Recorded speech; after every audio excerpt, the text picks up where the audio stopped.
ധ്യാനിപ്പാൻ കർത്താവ് ഒരുക്കുന്ന നല്ല അവസരത്തിനായി ദൈവത്തെ സ്തുതിക്കുന്നു. കഴിഞ്ഞ ആഴ്ച നമ്മൾ കൊലോസ്യ ലേഖനം ചിന്തിച്ച് നമുക്ക് വളരെ വിശദമായി ദൈവജനങ്ങളെ ഓരോ ഭാഗങ്ങളും ധ്യാനിച്ച് പൂർത്തീകരിക്കാൻ കർത്താവ് കൃപ ചെയ്തു. വീണ്ടും അതിന്റെ കണ്ടിന്യൂഷൻ ലേഖനങ്ങൾ തന്നെ തുടരാം എന്നുള്ള ആഗ്രഹത്തോടെ ആണ് ഞാനായിരിക്കുന്നത്. ഞാൻ നിങ്ങളോട് ജസ്റ്റ് ഒന്ന് സൂചിപ്പിച്ചിരുന്നു യോഹന്നാൻ സുവിശേഷത്തിലേക്ക്.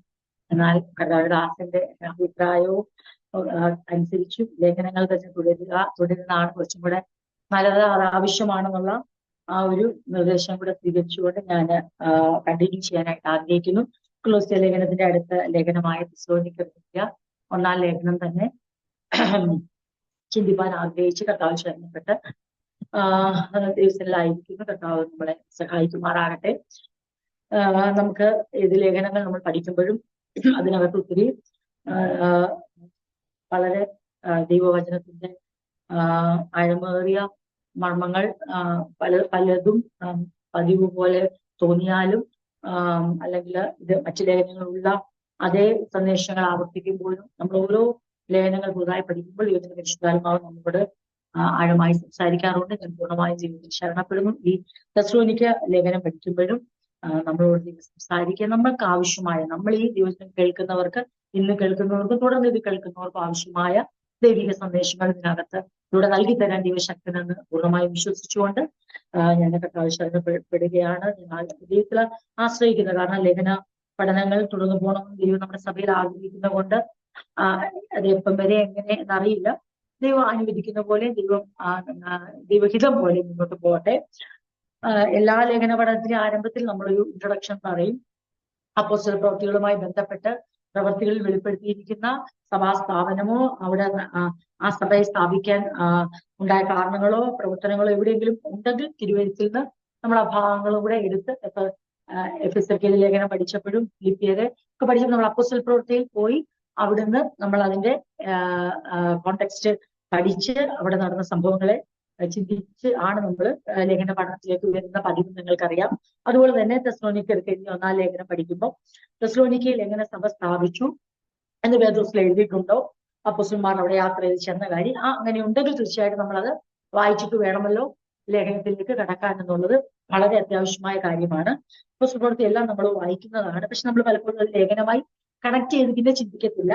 അപ്പം ഞാൻ അതുകൊണ്ട് അങ്ങനെ അപ്പോസ്തല പ്രവൃത്തികളിലേക്ക് പോയി അവിടെ നിന്ന് തെസ്സലോനിക്കയിൽ എങ്ങനെയാണ് സഭ സ്ഥാപിച്ചത്, ആരൊക്കെയാണ് ഉണ്ടായിരുന്നത് എന്നുള്ളത് ചിന്തിച്ചിട്ടാണ് നമ്മൾ ലേഖനത്തിലേക്ക് വരികയുള്ളൂ.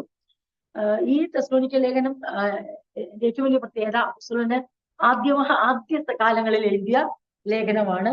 AD 51 കാലഘട്ടത്തിൽ എഴുതിയ ലേഖനമാണ്. അതായത് നമ്മൾ ഇതുവരെ പഠിച്ച എല്ലാ ലേഖനങ്ങളെക്കാളും മുൻപേ എഴുതിയ ലേഖനമാണ് തെസ്സലോനിക്കർക്ക് എഴുതിയ ലേഖനം. അത് ഒന്ന് മനസ്സിലോർത്തിരിക്കുക. അതുപോലെ തന്നെ ഇനി നമ്മൾ എങ്ങനെയാണ് അപ്പോസ്തലൻ ഇവിടെ എത്തിച്ചേർന്നത് എന്ന് നമ്മൾ ചിന്തിക്കും. തെസ്സലോനിക്ക പട്ടണത്തെക്കുറിച്ച് വലിയ അറിവ് നമുക്ക് ആവശ്യമില്ലെങ്കിൽ ചെറിയ ചെറിയ അറിവുകൾ നമ്മളൊന്ന് പറഞ്ഞു പോകുമ്പോൾ നമ്മുടെ മനസ്സിൽ ഒന്ന് അറിയാൻ വേണ്ടി മാത്രം നമ്മൾ ചിന്തിക്കും. അപ്പൊ നമുക്ക് അതുകൊണ്ട് ഇൻട്രൊഡക്ഷൻ എന്ന നിലയിലും സഭാസ്ഥാപനത്തിന്റെ ആ ദൈവപ്രവൃത്തി എപ്രകാരമാണ് ദൈവം വരെ ഉപയോഗിച്ചത് എന്നുള്ള ചിന്തയ്ക്കുമായിട്ട് നമ്മൾ അപ്പോസ്തല പ്രവൃത്തിയിലേക്ക് നമ്മൾ വരികയാണ്. അപ്പോസ്തല പ്രവൃത്തി 17-ാം അധ്യായത്തിലാണ് തെസ്സലോനിക്ക സഭ എങ്ങനെ സ്ഥാപിച്ചു എന്ന്, അവിടെ എപ്രകാരമാണ് അപ്പോസ്തലർക്ക് അവിടെ പ്രവൃത്തികൾ ചെയ്തതെന്നുള്ളത്. അതുകൊണ്ട് അതൊന്ന് വായിക്കുകയും അതോടൊപ്പം തന്നെ നമുക്ക് ദൈവം തരുന്ന ആലോചനകളെ നമുക്ക് ചിന്തിക്കാനും ദൈവം നമുക്ക് കൃപ ചെയ്യട്ടെ. അപ്പോസ്തല പ്രവൃത്തി 17-ാം അധ്യായം അതിന്റെ 1 മുതലുള്ള വാക്യങ്ങളിലാണ് അത് എഴുതിയിരിക്കുന്നത്. ആക്ട്സ് ചാപ്റ്റർ 17 1 to 9 അത്രയും വരെയുള്ള ഭാഗങ്ങൾ വ്യക്തമായിട്ട് തെസ്സലോനിക്കയിൽ നടന്ന സംഭവങ്ങളാണ് എഴുതിയിരിക്കുന്നത്. നമ്മൾ അവിടേക്ക് വരികയാണ്. അവിടേക്ക് വരുന്നതിനും ഞാൻ ഇച്ചിരി കൂടെ പുറകോട്ട് പോകാൻ ആഗ്രഹിക്കുന്നു. നമ്മൾ ഫിലിപ്പിയ ലേഖനം പഠിച്ചപ്പം നിങ്ങൾ ഓർക്കുന്നുണ്ടായിരിക്കാം, നമ്മൾ അപ്പോസ്തല പ്രവൃത്തി 16-ാം അധ്യായം ധ്യാനിച്ചിരുന്നു. 16-ാം അധ്യായത്തിലാണ് ഫിലിപ്പിയൻ ചർച്ചിന്റെ എസ്റ്റാബ്ലിഷ്മെന്റ് ഇരിക്കുന്നത്. അപ്പൊ അതുകൊണ്ട് നമ്മൾ അന്ന് വർഷങ്ങൾ ഇപ്പൊ കുറച്ച് നാളായി ഫിലിപ്പിയൻ ചർച്ച് എങ്ങനെയാണ് സ്ഥാപിക്കപ്പെട്ടത്, അപ്പോൾ ഉണ്ടായ പ്രതിസന്ധി അല്ലെങ്കിൽ അവിടുത്തെ വേല, അവിടുത്തെ കാര്യങ്ങൾ നമ്മൾ ചിന്തിച്ചു. ഇനിയും ഈ ഫിലിപ്പിയൻ ചർച്ച് സ്ഥാപിച്ചതിന് ശേഷം, ഫിലിപ്പിയൻ ഒരു സുവിശേഷ പ്രവർത്തനം നടന്നതിന് ശേഷം അവിടെ നിന്ന് നമുക്ക് എല്ലാവർക്കും അറിയാം, നിങ്ങൾ എല്ലാവർക്കും, എന്നെ കേൾക്കുന്ന എല്ലാവർക്കും അറിയാം, ഫിലിപ്പിയയിൽ വെച്ച് അപ്പോസ്തലനായ പൗലോസിനും ശീലാസിനും എന്താണ് സംഭവിച്ചത്. അവരെ കാരാഗൃഹത്തിൽ അടയ്ക്കുന്നു. അവിടെ വെച്ച് കാരാഗൃഹത്തിന്റെ അടിസ്ഥാനങ്ങൾ കുലുങ്ങുന്നു. ജയിലർ രക്ഷിക്കപ്പെടുന്നു. ഇവരുടെ മുറിവുകൾ കഴുകുന്നു. ഇവരോട് പോകാൻ പറയുന്നു. അപ്പൊ അപ്പോസ്തലൻ പോകാതെ, ഞങ്ങൾ റോമ സിറ്റിസൺസ് ആണ്, ഞങ്ങളെ അങ്ങനെ വിടാൻ പാടില്ല. അങ്ങനെ അദ്ദേഹം പറയുമ്പോൾ പിന്നീട് നമ്മൾ 16-ാം അധ്യായം വായിക്കുമ്പോൾ അതിന്റെ അവസാന വാക്യം വരുമ്പോൾ ഇത് കേട്ട് അവർ ഭയപ്പെട്ടു. റോമാ പൗരന്മാർ എന്ന് കേട്ട് അവർ ഭയപ്പെട്ട് ചെന്നവരോട് നല്ല വാക്ക് പറഞ്ഞ് അവരെ പുറത്തു കൊണ്ടുവന്നു. പട്ടണം വിട്ട് പോകണമെന്ന് അപേക്ഷിച്ചു. ആദ്യം വലിച്ചഴിച്ചോണ്ട് വന്നതാ. ഇപ്പൊ അവരോട് ബെഗ് ചെയ്യുക. ഞാനതിനെ വായിച്ചപ്പോ ഓർക്കുമായിരുന്നു. അവരെ ഡ്രാഗ് ചെയ്ത് കൊണ്ടുവന്നതാ. അവരെ തെരുവിലൂടെ വലിച്ചഴച്ച് അവരുടെ വസ്ത്രമൊക്കെ ഉരിഞ്ഞവരെ ഉപദ്രവിച്ച് അവരെ കൊണ്ടുവരുന്നു. ഇപ്പൊ അവരോട് ബെഗ് ചെയ്യുക. കാരണം എന്തുവാ, അവരുടെ സിറ്റിസൺഷിപ്പിനെ കുറിച്ച് മനസ്സിലായപ്പോൾ ഇപ്പൊ വലിച്ചഴച്ചവര് തന്നെ ഇപ്പൊ പറയുന്നത് അവരോട് കേണപേക്ഷിക്കുക, പ്രശ്നങ്ങളൊന്നും ഉണ്ടാക്കല്ല. കാരണം റോമ പൗരന്മാരാണെങ്കിൽ വിചാരണ കൂടാതെ കുറ്റം തെളിയിക്കപ്പെടുന്നു ചെയ്യാം. അപ്പൊ ചെയ്തതൊക്കെ പിന്നെ തെറ്റാണ്, വലിയ പ്രശ്നങ്ങളാവും. അതുകൊണ്ട് അവരത് അപേക്ഷിക്കുവാണ്, എങ്ങനെങ്കിലും നിങ്ങൾ കാരാഗ്രഹം വിട്ടങ്ങ് പോണേ. ഈ സംഭവം നമുക്കറിയാം. ഇതിനു ശേഷം അവര് യാത്ര ചെയ്ത് ചെല്ലുന്ന സ്ഥലമാണ് തെസ്സലോനിക്ക പട്ടണം. അപ്പൊ ഫിലിപ്പിയൻ ചർച്ച് എസ്റ്റാബ്ലിഷ് ആയത് പ്രതിസന്ധിയുടെ നടുവിൽ തന്നെയാണ്. പുഴവക്കത്തിരുന്ന ലുദിയായുടെ ഹൃദയം ദൈവം തുറക്കുന്നു. കാരാഗ്രഹ പ്രമാണിയുടെ ഹൃദയം തുറക്കുന്നു. ദൈവസഭയെ സ്ഥാപിക്കുന്നു. ദൈവം അവിടെ പ്രവർത്തിക്കുന്നു. ഇനി ഇപ്പൊ ഇത് നിങ്ങളുടെ മനസ്സിലിരിക്കുക. അപ്പോസ്തലന്മാർ യാത്ര ചെയ്യുന്നു. ഇത് അവരുടെ 2ാം മിഷണറി യാത്രയിലാണിത് നടക്കുന്നത്. അപ്പൊ ഞാൻ ഇനിയും പറയാൻ പോകുന്ന കാര്യം, ഇതിന്റെ അടിസ്ഥാനപരമായ ഒരു വചനം എങ്ങനെയാണ് തെസ്സലോനിക്ക, ഫിലിപ്പിയ എന്ന പട്ടണങ്ങളില് അപ്പോസ്തലന് എത്തിച്ചേരാനുള്ള കാര്യം വേദപുസ്തകത്തിൽ വ്യക്തമായിട്ട് എഴുതിയിട്ടുണ്ട്. അത് ഞാൻ വായിക്കും. നിങ്ങൾ എന്റെ കൂടെ ശ്രദ്ധയോടെ ആയിരിക്കണമെന്ന് ഓർപ്പിക്കുന്നു. അപ്പോസ്തലപ്രവൃത്തി 16-ാം അധ്യായം അതിന്റെ 6 മുതലുള്ള വാക്യങ്ങൾ, ആക്ട്സ് ചാപ്റ്റർ 16:6 ഓൺവേർഡ്സിൽ ഇങ്ങനെ പറയുന്നത്. അപ്പോസ്തലനൊക്കെ അവർ ആസ്യയിൽ വചനം പ്രസംഗിക്കരുതെന്ന് പരിശുദ്ധാത്മാവ് വിലക്കിയാൽ ഫ്രൂഗിയയിലും ഗലാത്യ ദേശത്തൂടെ സഞ്ചരിച്ച് മൂസിയയിലെത്തി പിതുന്യയ്ക്ക് പോകാൻ ശ്രമിച്ചു. യേശുവിന്റെ ആത്മാവ് അവരെ സമ്മതിച്ചില്ല. 8-ാം വാക്യം, അവർ മൂസിയ കടന്ന് ത്രോവാസിലെത്തി. 9, അവിടെ വെച്ച് പൗലോസ് രാത്രിയിൽ മക്കോദുന്യക്കാരനായ ഒരു പുരുഷൻ അരികെ നിന്ന് പൗലോസിന് ഒരു വിഷൻ ഉണ്ടാകുക. ഇതാണ് മാസിഡോണിയൻ കോളിംഗ് എന്നൊക്കെ വേദപണ്ഡിതന്മാര് പറയുന്നത്. മാസിഡോണിയൻ കോളിംഗ്, മക്കോദോന്യയിൽ ഉള്ള വിളി പൗലോസിനുണ്ടാകുക. എന്താ ഉണ്ടായത്? മക്കോദോന്യക്കാരനായ ഒരു പുരുഷൻ അരികെ എന്ന് പറയുകയാണ്, നീ മക്കോദോന്യക്ക് കടന്നു വന്ന് ഞങ്ങളെ സഹായിക്ക എന്ന് തന്നോട് അപേക്ഷിക്കുന്ന ഒരു ദർശനം കണ്ടു. അപ്പോസ്തലനായ പൗലോസ് ദർശനം കണ്ടു. ഈ ദർശനം കണ്ടിട്ട് അവരോട് സുവിശേഷം അറിയിപ്പാൻ ദൈവം ഞങ്ങളെ വിളിച്ചിരിക്കുന്നു എന്ന് നിശ്ചയിച്ചു. ഞങ്ങൾ ഉടനെ മക്കോദോന്യക്ക് പുറപ്പെടുവാൻ ശ്രമിച്ചു. അപ്പൊ എല്ലാവരുടെയും മനസ്സിൽ ആ പേരിരിക്കണം, മക്കോദോന്യ അല്ലെങ്കിൽ മാസിഡോണിയ. ഇതാണ് മാസിഡോണിയയിലെ പട്ടണങ്ങളാണ് ഫിലിപ്പൈൻ പട്ടണവും തെസ്സലോനിക്ക പട്ടണവും. തെസ്സലോനിക്ക മാസിഡോണിയൻ റീജിയന്റെ ക്യാപിറ്റൽ സിറ്റിയാണ്. അപ്പൊ ഇതൊന്ന് അറിഞ്ഞ് മനസ്സിലിരിക്കുക. അപ്പോസ്തലൻ അങ്ങോട്ട് പോകാൻ ആഗ്രഹിച്ചതല്ല, പക്ഷെ ഒരു ദർശനത്തിലൂടെ അപ്പോസ്തലനെ മാസിഡോണിയയിലേക്ക്, മാസിഡോണിയ എന്ന് പറയുന്നത് ഒരു റീജിയൻ ആണ്. കൺട്രി എന്ന് പറയുന്നത് ഗ്രീസ് ആണ്. ഗ്രീസിലെ ഒരു റീജിയൻ ആണ് മാസിഡോണിയ. അത് ഏത് ഭാഗമാ? നോർത്തേൺ ഗ്രീസ്, ഉത്തര ദിക്കിലുള്ള ഗ്രീസിന്റെ ഒരു ഭാഗമാണ് ഈ മാസിഡോണിയ എന്ന സ്ഥലം, അല്ലെങ്കിൽ മക്കോദോന്യ എന്ന സ്ഥലം. ഈ മക്കോദോന്യയിലേക്ക് അപ്പോസ്തലൻ ചെന്നെത്തുന്നത് ദൈവം തന്നെ ഒരു ദർശനത്തിലൂടെ വിളിച്ചു. നിന്നെ അവിടെ ആവശ്യമുണ്ട്. ഒരു പുരുഷൻ വിളിക്കുന്നതായി ഉള്ള ദർശനം കണ്ട് അപ്പോസ്തലൻ പുറപ്പെടുന്ന സ്ഥലമാണ് നോർത്തേൺ ഗ്രീസിലുള്ള മക്കോദോന്യ എന്ന സ്ഥലത്തിലേക്ക് പോകുന്നു. അങ്ങനെ ഫിലിപ്പിയയിൽ എത്തിച്ചേരുന്നു. ഫിലിപ്പിയയും അവിടുത്തെ ഒരു പ്രധാന പട്ടണമാണ്. അവിടെ ദൈവം അപ്പോസ്തലന്മാരെ ഉപയോഗിക്കുന്നു. അതേ സമയത്ത് തന്നെ സഭ സ്ഥാപിക്കപ്പെടുന്നു എന്നുള്ളത് ഭയങ്കരമായ ഒരു സന്തോഷത്തിന്റെയും ദൈവപ്രവൃത്തിയുടെ ഒരു ഭാഗമായിരിക്കുമ്പോൾ തന്നെ അതിഭയങ്കരമായ ലഹളകളും കലഹങ്ങളും പീഡനങ്ങളും ആട്ടിപ്പായിക്കലും ഓട്ടവും എല്ലാം ഇതിനോടൊപ്പം നടക്കുന്നുണ്ട്. ഭയങ്കര പെയിൻഫുൾ ആണ് ഈ ഭാഗങ്ങൾ ചിന്തിക്കുമ്പോൾ. ദൈവം തന്നെ വിളിച്ചു വരുത്തുന്നു, ദൈവം തന്നെ മാസിഡോണിയയിലേക്ക് വിളിക്കുന്നു, ദൈവം തന്നെ ഉപയോഗിക്കുന്നു, ദൈവം തന്നെ ആത്മാക്കളെ രക്ഷിക്കുന്നു, പീഡനങ്ങൾ അനുവദിക്കുന്നു, കഷ്ടങ്ങൾ അനുവദിക്കുന്നു. ഒരു സ്ഥലത്ത് നിന്ന് അധികം നിൽക്കാതെ അടുത്തൊരു സ്ഥലത്തേക്ക് ഓടിപ്പോകേണ്ടതായിട്ട് വരുന്നു. ഇത് ഒരു ദിവസം കർത്താവിന്റെ ഞായറാഴ്ച പ്രസംഗിച്ചതാണ്. ഫിലിപ്പിയൻ ദേശത്ത് മാസിഡോണിയൻ കോളിംഗ് ഉണ്ടായിട്ട്, അല്ലെങ്കിൽ മക്കോദോന്യയിലേക്കുള്ള വിളി ഉണ്ടായി. അപ്പോസ്തലൻ വന്നു, ദൈവപ്രവൃത്തി അവിടെ നടന്നു. പക്ഷെ അധികം നാൾ അവിടെ നിൽക്കാൻ കഴിഞ്ഞു. ഭയങ്കര പ്രയാസമാണ്. ഇത് അപ്പോസ്തലന്റെ ഭാഷയിൽ കേട്ടോണേ, നിങ്ങൾ ശ്രദ്ധിച്ചോണം. ഇത് നമ്മളുടെ ഭാഷയാണ് നമ്മളിപ്പം പറയുന്നത്. അപ്പോസ്തലൻ തന്റെ ഭാഷയിൽ, തന്റെ അധരത്തിൽ നിന്ന് വരേണ്ടത് തൂലിക കൊണ്ട് എഴുതി തെസ്സലോനിക്കരെ അറിയിക്കുന്ന ഭാഗം അത് വായിക്കുമ്പോഴാണ് നമ്മൾ മനസ്സിലാക്കുന്നത്. ഇത്രയും വേദനയോടെ അദ്ദേഹം പറയുന്ന ഒരു ഭാഗമുണ്ട്. നിങ്ങൾക്കത് വായിക്കാം.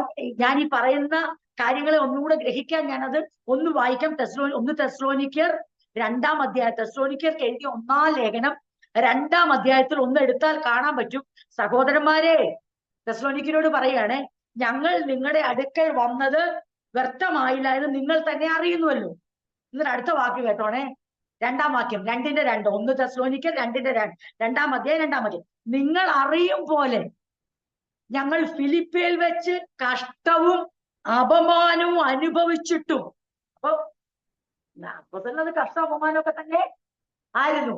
കഷ്ടവും അപമാനവും അനുഭവിച്ചിട്ടും വലിയ പോരാട്ടത്തോടെ ദൈവത്തിന്റെ സുവിശേഷം നിങ്ങളോട് പ്രസംഗിപ്പാൻ ഞങ്ങളുടെ ദൈവത്തിൽ ധൈര്യപ്പെട്ടിരുന്നു. ഫിലിപ്പിയ പുസ്തകമല്ല, നിങ്ങൾക്ക് കുറച്ചുകൂടെ അതിനോട് സമീപമാകാൻ പറ്റും, ഇച്ചിരൂടെ റിലേറ്റ് ചെയ്യാൻ പറ്റും. ഞാൻ അതുകൊണ്ടാണ് ആ ഭാഗം എടുത്ത് വായിച്ചത്. എന്റെ ഭാഷയേക്കാൾ അപ്പോസ്തലന്റെ ഓൺ ആ ഫീലിംഗ് അവിടെ നമുക്ക് കിട്ടും. ഒന്നുകൂടെ ഞാൻ വായിക്കാം. നിങ്ങൾ അപ്പം തെസ്സലോനിക്കർക്കൊക്കെ അറിയാം, കാരണം ഇതെല്ലാം മക്കോദോനിയിലെ പട്ടണങ്ങളാണ്. അപ്പം നിങ്ങൾ ഓർക്കണം, ഞങ്ങൾ ഫിലിപ്പിയിൽ ദൈവം വലിയവ ചെയ്തു എന്ന് പറയുമ്പോൾ തന്നെ ദൈവം ഞങ്ങളെ വല്ലാതെ പീഡിപ്പിക്കപ്പെടുവാനും അനുവദിച്ചു. അപ്പൊ അപ്പോസ്തലൻ പറയാണ്, നിങ്ങൾ അറിയും പോലെ ഞങ്ങൾ ഫിലിപ്പിയിൽ വെച്ച് കഷ്ടവും അപമാനവും അനുഭവിച്ചിട്ടും വലിയ പോരാട്ടത്തോടെ ദൈവത്തിന്റെ സുവിശേഷം നിങ്ങളോട് പ്രസംഗിപ്പാൻ ഞങ്ങളുടെ ദൈവത്തിൽ ധൈര്യപ്പെട്ടിരുന്നു. അപ്പൊ കഷ്ടവും അപമാനങ്ങൾക്കും പോരാട്ടങ്ങൾക്കും ചോർത്തിക്കളയാൻ കഴിയാത്ത ദൈവത്തിനുള്ള ഒരു ധൈര്യം, അത് ഭയങ്കര ഒരു ധൈര്യം അല്ലേ? ഞാൻ വളരെയധികം ആഗ്രഹിക്കുന്ന ഒരു ധൈര്യം അത്. വളരെയധികം എന്നോട് ചോദിക്കുകയാണ്, എന്റെ ഏറ്റവും വലിയ ഡ്രീം എന്തുവാ, എന്റെ ഏറ്റവും വലിയ ഡിസയർ എന്തുവാ ചോദിച്ചാൽ ഞാൻ പറയും, നിന്റെ ഏറ്റവും വലിയ ഈ ഭൂമി ജീവി. ഞാൻ പറയും, എനിക്ക് വേണ്ടതാ, എനിക്ക് ഭയങ്കരമായിട്ട് ഞാൻ തീവ്രമായി ആഗ്രഹിക്കുന്ന ഒരു കാര്യമാണ് കഷ്ടവും അപമാനവും സഹിച്ചാലും വലിയ പോരാട്ടത്തെ നേരിടേണ്ട വന്നാലും ദൈവത്തിലുള്ള ധൈര്യം ചോർന്നു പോകാതെ കർത്താവിന് വേണ്ടി നിൽക്കണം എന്നുള്ളത് എന്റെ ജീവിതത്തിലെ ഏറ്റവും വലിയ ആഗ്രഹമാണ്.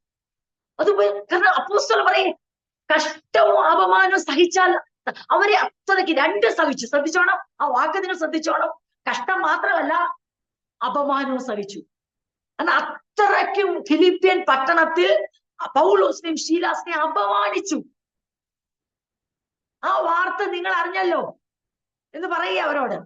അപ്പൊ ഞാൻ എന്തിനാ ഇത് പറയുന്നതെന്ന് ചോദിച്ചാൽ, നമ്മളുടെയൊക്കെ ജീവിതത്തിൽ തിരിച്ചാ പലപ്പോഴും സംഭവിക്കാറുള്ളത്. ദൈവത്തിൽ നിന്ന് അധികം നന്മയും അനുഗ്രഹങ്ങളും വിടുതലുകളും സൗഖ്യങ്ങളും ദൈവപ്രവർത്തികളും അനുഭവിച്ചിട്ടും, നമ്മൾ തിരുത്തി പറയേണ്ടി വരും, അനുഭവിച്ചിട്ടും ഒരു ചെറിയ കഷ്ടമോ അപമാനം വരുമ്പം നമ്മൾ ആളല്ലാതായി പോകും. അതായത് നമ്മളെങ്ങനെ കഷ്ടവും അപമാനവും സഹിച്ചിട്ട് നിന്ന കാര്യമല്ല ഇവിടെ നമ്മൾ പറയുന്നേ.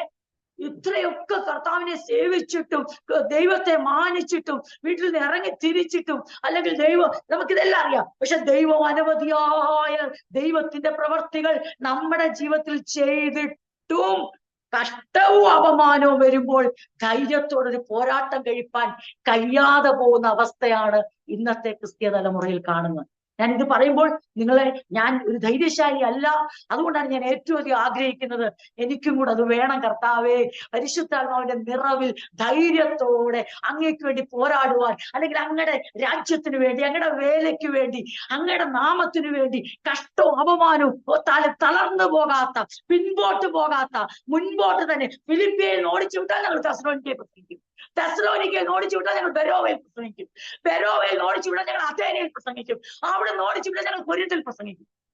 നമ്മൾ ഈ പറഞ്ഞ എല്ലാ സഭകളും സ്ഥാപിക്കപ്പെട്ടത് വ്യത്യസ്തമായ സാഹചര്യത്തിലാണ്.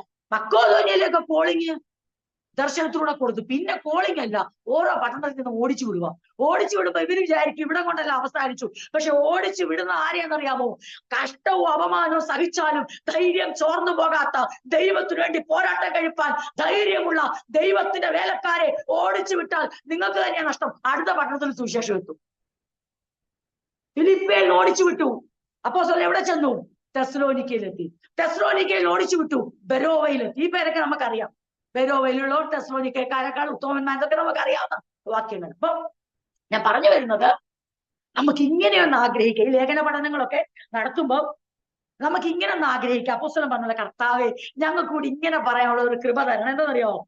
ഞങ്ങൾ കഷ്ടവും അപമാനവും അനുഭവിച്ചിട്ടും, കഷ്ടം വന്നു, അപമാനം വന്നു, ഇപ്പൊ ഞങ്ങളെ കൊണ്ട് ഈ പോർക്കളത്തിൽ പോരാടാൻ കഴിയുന്നില്ല, ഞങ്ങൾക്കൊന്നും കഴിയുന്നില്ല.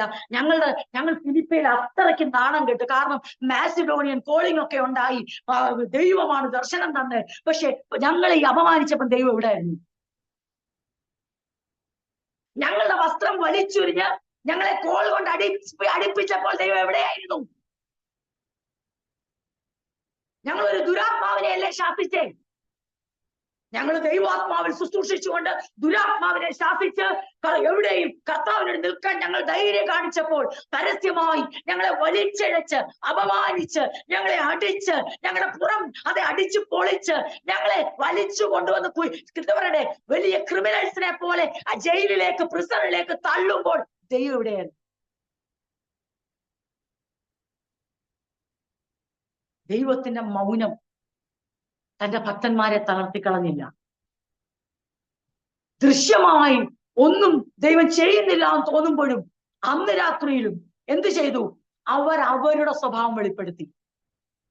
ഫിലിപ്പിയൻ കാരാഗ്രഹത്തിൽ പ്രാസംഗികൾ അതിനെ അട്ടിമറിച്ചാണ് പ്രസംഗിക്കുന്നത്. എന്താണ് ജയില് അവിടെ കാരാഗ്രഹത്തിൽ അവർ ആരാധിച്ചപ്പോൾ എന്ത് ചെയ്തു? കാരാഗ്രഹത്തിന്റെ വാതിൽ തുറന്നു.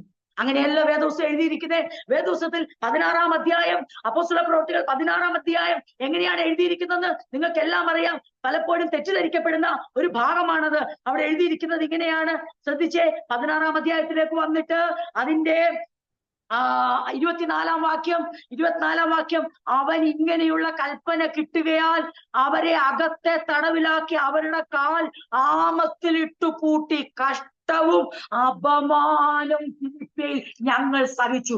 നമ്മൾ ഇതൊക്കെ വിചാരിക്കുമ്പോൾ അവരുടെ കാൽ ആമത്തിലിട്ട് കൂട്ടിയാൽ അവർക്ക് കുഴപ്പമില്ല, നമ്മുടെ കാൽ ആമത്തിലിട്ട് കൂട്ടിയാലേ നമുക്ക് കുഴപ്പമുള്ളൂ എന്ന് നമ്മൾ ചിന്തിച്ചു പോകും. പക്ഷെ അപ്പോസ്തലൻ പറയുകയാണ്, എനിക്ക് കഷ്ടം എന്താണെന്നറിയാം, എനിക്ക് അപമാനം എന്തെന്നറിയാം, എനിക്ക് നന്നായിട്ടറിയാം. ഞങ്ങളുടെ കാൽ ആമത്തിലിട്ട് കൂട്ടി. അതിന്റെ മുമ്പിൽ നിങ്ങൾക്ക് അറിയാമല്ലോ 22-ാം വാക്യം, പുരുഷാരോ അവരുടെ നേരെ ഇളകി, അധിപതികൾ അവരുടെ വസ്ത്രം പറിച്ചുരിഞ്ഞു.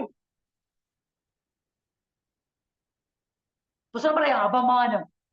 അധിപതികൾ അവരുടെ വസ്ത്രം പറിച്ചുരിഞ്ഞു.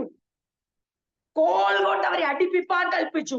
അവരെ വളരെ അടിപ്പിച്ച ശേഷം, അടിച്ചവന് തൃപ്തിയായതിനു ശേഷം, അടിച്ചവന്റെ കൈ തളർന്നു കാണും, കൈ ക്ഷീണിച്ചു കാണും. അതിനുശേഷം തടവിലാക്കി കാരാഗ്രഹ പ്രമാണിയോട് അവരെ സൂക്ഷ്മത്തോടെ കാപ്പാൻ കൽപ്പിച്ചു. അവൻ ഇങ്ങനെയുള്ള കൽപ്പന കിട്ടുകയാൽ, ഞാനിത് പറയുന്നറിയാവോ? തെസ്സലോനിക്കരോട് പറയുകയാ, ഫിലിപ്പിയയിൽ ഞങ്ങൾ സഹിച്ച കഷ്ടവും അപമാനവും. എന്നിട്ട് എല്ലാവരും പൊതുവെ തലമുറകൾ തെറ്റിദ്ധരിച്ച് പറയുന്ന ഒരു കാര്യം, അവരെ അകത്തെ തടവിലാക്കി അവരുടെ കാൽ ആമത്തിലിട്ട് പൂട്ടി. അർദ്ധരാത്രിക്ക് പൗലോസും ശീലാസും പ്രാർത്ഥിച്ചു, ദൈവത്തെ പാടി സ്തുതിച്ചു. അവർക്ക് അവിടെ നൃത്തം ചെയ്യാനൊന്നും കഴിയത്തില്ല, വാ മാത്രമേ ഉള്ളൂ തുറന്നിരിക്കുന്നത്. പ്രാർത്ഥിക്കാൻ പറ്റി. എങ്ങനെയാണ്? അവരുടെ മുറിവുകളിലൂടെ രക്തം വാർന്നൊഴുകുക. ദൈവം അവർക്ക് വേണ്ടി ആ അപമാനത്തിൽ നിന്ന് അവരെ രക്ഷിപ്പാൻ, ആ കഷ്ടത്തിൽ നിന്ന് അവരെ രക്ഷിപ്പാൻ ദൈവം ഒരു ദൂതനെ അയച്ചില്ലെന്ന് മാത്രമല്ല, ദൈവം അതിനെ ഏൽപ്പിച്ചു കൊടുക്കുകയും ചെയ്തു. ഇപ്പോൾ അവർക്കൊരു അവസരം വന്നിരിക്കുക. അടി കഴിഞ്ഞു, അപമാനം കഴിഞ്ഞു, അവരെ കഷ്ടത്തിലേക്ക് തള്ളിയിട്ടു. എല്ലാവരും മാറി, എല്ലാവരും ഉറങ്ങാൻ തുടങ്ങി. ശരീരം വേദനിക്കുന്നു, പക്ഷെ സാഹചര്യം ഒന്ന് ശാന്തമായി. അവരുടെ മനസ്സ് ശാന്തമായെന്നല്ല ഇതിനർത്ഥം. അവരുടെ ശരീരം വേദന കൊണ്ട് നുറുങ്ങുകയാണ്, അവരുടെ മനസ്സ് അപമാനം കൊണ്ട് നിറയുകയാണ്. പക്ഷെ എല്ലാവരും ഉറങ്ങാൻ തുടങ്ങി. അടിച്ചവൻ ഉറങ്ങാൻ തുടങ്ങി, കാരാഗൃഹ പ്രമാണി ഉറങ്ങാൻ തുടങ്ങി, കാവൽക്കാരുണ്ട്, അവർ മാത്രം കാവൽ നിൽക്കുന്നു. എന്നാൽ അന്നത്തെ തടവുകാർ ഉറങ്ങുന്നു. എല്ലാം ഒന്ന് ശാന്തമായപ്പോൾ പ്രശ്നങ്ങള് എല്ലാം അങ്ങനെ കൊടുമ്പിരി കൊണ്ട് നിൽക്കുന്നു. മനസ്സ് നുറുങ്ങിയിരിക്കുന്നു, ശരീരം വേദന കൊണ്ട് രക്തമൊഴുകുന്നു, വസ്ത്രം പറിച്ചുരിഞ്ഞപ്പെട്ടിരിക്കുന്നു. എന്താ ഇത് സംഭവിച്ചേ? പൗലോസേ, നീയല്ലേ ആ ദർശനം കണ്ടത്? ഞാൻ വായിച്ച വാക്യം നിങ്ങൾ ഓർക്കുന്നുണ്ടല്ലോ, അപ്പോസ്തല പ്രവൃത്തി 16:9 മക്കോദോന്യയിലേക്ക് കടന്നു വരിക എന്ന് ഉള്ള ദർശനം ഉള്ളിൽ പ്രാപിച്ച മനുഷ്യൻ അതെ കടന്നു വന്ന മക്കോദോന്യ പട്ടണമായ ഫിലിപ്പിയൻ നഗരത്തിൽ സംഭവിക്കുന്ന സംഭവമായത്. ദൈവത്താൽ നാം നയിക്കപ്പെടുമ്പോൾ, ദൈവത്തെ അനുസരിക്കുമ്പോൾ, അങ്ങനെ പറയാം നമുക്ക്, ദൈവം പറയുന്ന കാര്യങ്ങളെ അനുസരിച്ച് കാലെടുത്ത് മുൻപോട്ട് വെക്കുമ്പോൾ കഷ്ടവും അപമാനവും ഇല്ലെന്ന് ആരും തെറ്റിദ്ധരിക്കരുത്. അതിനെ നേരിടാനുള്ള ധൈര്യവും കൃപയും ദൈവം നമുക്ക് തരും. അവിടെ സംശയിക്കരുത്. ദൈവം നമ്മളോട് സംസാരിച്ച വചനങ്ങളും ദൈവത്തെ അനുസരിച്ചും നമ്മുടെ ജീവിതത്തിന്റെ ഇരുളിൽ ഒരിക്കലും സംശയിക്കരുത്. നമ്മുടെ ഡാർക്ക്നെസ്സിൽ ഒരിക്കലും ദൈവം അനുവദിക്കുന്ന കൂരിരുളിന്റെ താഴ്വരയിൽ, മരണനിഴലിന്റെ താഴ്വരയിൽ നാം ഒറ്റയ്ക്കാണെന്ന് ഒരിക്കലും വിചാരിക്കരുത്. ഭക്തന്മാർ വിളിച്ചു പറഞ്ഞ പോലെ മരണ നിഴലിൽ താഴ്വരയിൽ കൂടി നടന്നാലും ഞാൻ ഒരർത്ഥം നമ്മുടെ റോഷിൽ കൂരിരുളും താഴ്വരയാ. Though I walk through the shadow of the valley of death, അങ്ങനെ യഥാർത്ഥത്തിൽ മരണ നിഴലിന്റെ താഴ്വരയിൽ കൂടി നടന്നാലും ഞാൻ ഒരർത്ഥവും ഭയപ്പെടുകയില്ല. കാരണം എന്തുവാ? എന്റെ ഭാര്യയും മക്കളും എന്നോടുകൂടെ ഇരിക്കുന്നതല്ല, ഞാൻ രാജാവ് ചെങ്കോലും കിരീടം നീ എന്നോടുകൂടെ ഇരിക്കുന്നുവല്ലോ. ദൈവം എന്തിനാണെന്നറിയാമോ? ജീവിതത്തിൽ ഈ കഷ്ടോപമാനം അനുവദിക്കുന്നറിയാമോ? ജീവിതത്തിന്റെ പ്രയാസമേറിയ അതേ ശോധനയേറിയ സമയങ്ങളിൽ നമുക്ക് മനസ്സ് നുറുങ്ങിയിരിക്കുന്നു, പുറം വേദനിക്കുന്നു, ചോര ഒഴുകുന്നു, ശരീരം മുറിവ് കൊണ്ട് നിറഞ്ഞിരിക്കുന്നു. ആ രക്തം പിന്നീട് കാരാഗൃഹ പ്രമാണി രക്ഷിക്കപ്പെട്ടതിന് ശേഷമാണ് അവരെ വിളിച്ചുകൊണ്ട് പോയി അവരുടെ മുറിവ് കഴുകുന്നത്. കഴുകാത്ത മുറിവുകൾ, ഉണങ്ങാത്ത മുറിവുകൾ, പച്ചയ്ക്ക് ചോര വാർന്നൊഴുകുന്ന മുറിവുകൾ. മനസ്സ് അതിനോട് എനിക്കിങ്ങനെ പറയാൻ കാര്യം, അപ്പോസ്തലനായ പൗലോസ് ചില നാളുകൾക്ക് ശേഷം, ചില മാസങ്ങൾക്ക് ശേഷം അതെ അപ്പോസ്തലൻ തെസ്സലോനിക്കരോട് പറയുകയാണ്, ഫിലിപ്പിയിൽ ഞങ്ങൾക്ക് നന്നായിട്ടറിയാം ഞങ്ങൾ എന്തുമാത്രം അപമാനിക്കപ്പെട്ടെന്ന്. ഞങ്ങൾക്ക് നന്നായിട്ടറിയാം അവിടെ അനുഭവിച്ച കഷ്ടം. പക്ഷേ ആ കഷ്ടവും അപമാനവും ഞങ്ങളെ ദൈവത്തിന്റെ ഹിതത്തിൽ നിന്ന് പിന്തിരിപ്പിച്ചില്ല. ദൈവർക്ക് അവസരം കൊടുത്തു. എന്തിനു വേണ്ടിയാ? പാടി അതെ നമ്മുടെ ഭാഷയിൽ, ഇന്നത്തെ ഭാഷയിൽ പറയുന്നത് ആരാധിച്ചതിന്റെ അർത്ഥം പോലും അറിയത്തില്ല. ആരാധിച്ച് കാരാഗ്രഹത്തിന്റെ അടിസ്ഥാനം കുലുങ്ങാൻ ദൈവത്തിന് അവരോട് അവരങ്ങനെ പ്രാർത്ഥിക്കണമെന്ന് ഒരിക്കലും ആഗ്രഹിച്ചില്ല. ദൈവം ഒറ്റ കാര്യമാണ് ആഗ്രഹിച്ചത്, ഞാൻ പറഞ്ഞിട്ട് എന്നെ അനുസരിച്ചിട്ട് എന്റെ വാക്ക് കേട്ടിട്ട് ബിഥുനിയയിലേക്ക് പോകാൻ ശ്രമിച്ചവനെ അവിടേക്ക് വിടാതെ മാസിഡോണിയൻ പട്ടണമായ ഫിലിപ്പിയിലേക്ക് കൊണ്ടുവന്ന് ദൈവത്തിന്റെ വേല ചെയ്യിക്കുന്നതോടൊപ്പം ഈ കഷ്ടവും അപമാനവും സഹിക്കുമ്പോൾ ഞാൻ നിങ്ങളെ എങ്ങനെയാണ് കരുതുന്നതെന്നും നിങ്ങൾക്ക് ഇപ്പോൾ എന്നെ കുറിച്ച് എന്ത് തോന്നുന്നു, ദൈവമേ എന്ന് വിളിക്കുവാൻ, യേശുവേ എന്ന് വിളിക്കുവാൻ, വേദനയുടെ നടുവിൽ അത് തകർന്ന് നുറുങ്ങിക്കൊണ്ട് ഒന്ന് കർത്താവേ ഒന്ന് വിളിച്ചുകൊണ്ട് ദൈവത്തിനൊരു കീർത്തനം പാടുവാൻ, അവനെ ഒന്ന് മഹത്വപ്പെടുത്തുവാൻ, പ്രാർത്ഥിക്കുവാൻ അവർക്ക് കഴിയുമോ ഇല്ലയോ എന്ന് ദൈവം ആഗ്നെ നോക്കിക്കൊണ്ടിരുന്നു. ദൈവത്തിന് അറിയണമായിരുന്നു. ദൈവം ആ സമയം അത്ഭുതങ്ങൾക്ക് വേണ്ടിയല്ല അവർ പ്രാർത്ഥിച്ചത്, അത്ഭുതങ്ങൾക്ക് വേണ്ടിയല്ല അവർ പാടിയത്. അവരുടെ ജീവിതത്തിൽ അല്പം ശാന്തത വന്നപ്പോൾ, ഞാൻ വീണ്ടും പറയുന്നു, ശരീരത്തിന് മാറ്റം വന്നിട്ടില്ല, മനസ്സിന് മാറ്റം വന്നിട്ടില്ല. ആ കോളിളക്കത്തിനും ആ പകൽ നടന്ന ആ കലഹത്തിനും ആ സംഭവങ്ങൾക്കുമെല്ലാം ഒരു ശാന്തത വന്നപ്പോൾ അവരാദ്യം ചിന്തിച്ചതെന്നറിയാമോ? ദൈവത്തിന് മഹത്വം കൊടുക്കാം, ദൈവവുമായുള്ള ബന്ധത്തിൽ നമുക്കൊന്ന് അടുത്തു വരാം. ചോദിക്കാൻ ചോദ്യം, ഒരു കാര്യം ദൈവമക്കൾ ഓർത്തോണം, ഭക്തന്മാരുടെ ഹൃദയത്തിൽ നമ്മൾ വിചാരിക്കുന്ന നമുക്കേ ഉള്ളൂ ചോദിക്കാൻ ചോദ്യമെന്ന്. 1000 ചോദ്യങ്ങൾ ഒരുമിച്ച് ദൈവത്തോട് ചോദിച്ച്, എന്തുകൊണ്ട് നീ പറഞ്ഞിട്ടല്ലേ ഈ ഫിലിപ്പിയൻ പട്ടണത്തിൽ വന്നത്? ഞങ്ങൾ മറ്റിടത്തേക്ക് പോകാൻ ശ്രമിച്ചപ്പോൾ ഞങ്ങളെ അവിടേക്ക് വിടാതെ യേശുവിന്റെ ആത്മാവ് തടുത്തിട്ട് ഇവിടേക്ക് വിട്ടിട്ട് നീ എന്തുകൊണ്ട് മൗനമായിരിക്കുന്നു? ചോദിക്കാൻ ചോദ്യമില്ലാണ്ടല്ല, ചോദിക്കാൻ ചോദ്യം അവരുടെ കയ്യിലുണ്ട്. അതിനൊക്കെ വേദന മനസ്സിനും ശരീരത്തിനുമുണ്ട്. പക്ഷെ അന്ന് രാത്രി ശാന്തത വന്നപ്പോൾ, വീണ്ടും ഞാൻ പറയുന്നു, ആ ആരവാരത്തിന്, ആ ബഹളത്തിന്, ആ പ്രശ്നങ്ങളുടെ ഒരല്പം ശാന്തത വന്നപ്പോൾ അവരാദ്യം ചെയ്തത് ചോദ്യമല്ല ഉയർത്തിയത്, ദൈവത്തിന് മഹത്വം കൊടുക്കുവാൻ അവരൊരു പാട്ട് പാടുന്നു, അവര് പ്രാർത്ഥിക്കുന്നു, അല്ലെങ്കിൽ അവർ ഇങ്ങനെ തന്നെ അവിടെ എഴുതിയിരിക്കുന്നത് പാടി സ്തുതിച്ചു. നമ്മുടെയൊക്കെയും ജീവിതത്തിൽ ഇന്ന് രാത്രി നമ്മൾ ചിന്തിച്ചോണം. കഷ്ടവും അപമാനത്തെയും നേരിടുമ്പോൾ, കഷ്ടവും അപമാനവും നേരിടുമ്പോൾ നാം ആദ്യം നാവ് ഉയർത്തുന്നത്, ദൈവമേ എന്തുകൊണ്ട് എന്റെ ജീവിതത്തിൽ ഇത് ചെയ്തു, നീ എന്നെ അനുസരിച്ചതിന്റെ അനന്തരഫലം ഇതാണോ എന്ന് ചോദിക്കാനാണോ നാം നാവ് ഉയർത്തുന്നത്? അതോ ദൈവമേ നിനക്ക് മഹത്വം, നീ ചെയ്യുന്നൊക്കെ നന്മയ്ക്കാണ്, നീ അറിയാതെ തലയില് ഒരു മുടി പോലും വീഴത്തില്ല, നീ പഠിപ്പിച്ചിരുന്നു ദേഹത്തെ കൊല്ലുന്നതിനെ ഭയപ്പെടേണ്ട, ദേഹിയെ കൊന്ന് നരകത്തിൽ തള്ളിയിടുവാൻ കഴിവുള്ള അധികാരമുള്ളവനെ ഭയപ്പെടുവീൻ. അതെ, ഞങ്ങളത് വിശ്വസിക്കുന്നു. നീ അറിയാതെ ഇത് സംഭവിക്കത്തില്ല. ഈ കഷ്ടവും അപമാനവും നിന്റെ പെർമിഷൻ കൂടാതെ ഇത് സംഭവിക്കത്തില്ല. ഞങ്ങളെ വലിച്ചിഴച്ചെങ്കിൽ അത് നീ അനുവദിക്കാതെ സംഭവിക്കത്തില്ല. എന്തുകൊണ്ടെന്നൊന്നും ഞങ്ങൾക്കറിയില്ല. പക്ഷെ ഒന്ന് ഞങ്ങൾക്കറിയാം, നീയുമായുള്ള ബന്ധത്തിൽ ഞങ്ങൾ പിന്മാറാൻ തയ്യാറല്ല. കഷ്ടത്തിനും അപമാനത്തിനും ക്രിസ്തുവിന്റെ സ്നേഹത്തിലും ഞങ്ങളെ വേർപിരിപ്പാൻ കഴിയും. ഫിലിപ്പിയൻ കാരാഗ്രഹം ഇളകിയതല്ല അവിടുത്തെ വലിയ വിഷയം. പൗലോസിനെ ശീലാസിനെ വിശ്വാസം പൊന്നുപോലെ പുറത്തു എന്നുള്ളതാണ് അവിടുത്തെ ഏറ്റവും വലിയ വിഷയം. ദൈവം ഇളക്കട്ടെ, ദൈവം മറിക്കട്ടെ, ദൈവം അടയ്ക്കട്ടെ, ദൈവം തുറക്കട്ടെ, അതിന്റെ മഹത്വം ദൈവത്തിനാ. പക്ഷെ ഭക്തന്മാർ തങ്ങളെ തന്നെ പ്രൂവ് ചെയ്യാൻ ദൈവം കൊടുക്കുന്ന അവസരം ഒരിക്കലും നഷ്ടമാക്കരുത്. ഞാൻ എന്തിനാ ഇത്രയും പുറകോട്ട് പോകാൻ ചോദിച്ചാൽ, ഇതാണ് അപ്പോസ്തലൻ തെസ്സലോനിക്കയിൽ പറയുന്നത്. നിങ്ങൾക്കറിയാമല്ലോ, ഫിലിപ്പിയിൽ വെച്ച് ഞങ്ങൾ അനുഭവിച്ച കഷ്ടവും അപമാനവും. അങ്ങനെ ഞങ്ങൾ അനുഭവിച്ചിട്ടും എന്ത് ചെയ്തു? വലിയ പോരാട്ടത്തോടെ ദൈവത്തിന്റെ സുവിശേഷം നിങ്ങളോട് പ്രസംഗിപ്പാൻ ഞങ്ങൾ ദൈവത്തിൽ ധൈര്യപ്പെട്ടിരുന്നു. ദൈവത്തിൽ ഞങ്ങൾക്ക് ധൈര്യമുണ്ടായിരുന്നു. ഇത് ഞാൻ ആ ഭാഗത്തേക്ക് കണക്ട് ചെയ്യാൻ വേണ്ടി പറഞ്ഞു. അങ്ങനെ ഫിലിപ്പിയയിൽ നിന്ന് അവരെ എന്ത് ചെയ്തു? കാരാഗ്രഹത്തിൽ ദൈവം അത്ഭുതങ്ങളെ പ്രവർത്തിച്ചു. അത് നിമിത്തം കാരാഗൃഹപ്രമാണി കുടുംബമായി രക്ഷിക്കപ്പെട്ടു. പക്ഷേ ഫിലിപ്പിയയിൽ നിൽക്കാൻ അവർക്ക് കഴിഞ്ഞു. ഫിലിപ്പിയയിൽ വേഗത്തിൽ അവർക്ക് പുറപ്പെട്ടു പോരേണ്ട വന്നു. ഇപ്പോൾ ഏകദേശം നാം നമ്മുടെ കോണ്ടക്സ്റ്റിലേക്ക് തന്നെ വരികയാണ്. 17-ാം അധ്യായത്തിൽ വരുമ്പോൾ അവിടെ അവർ യാത്ര ചെയ്യുകയാണ്.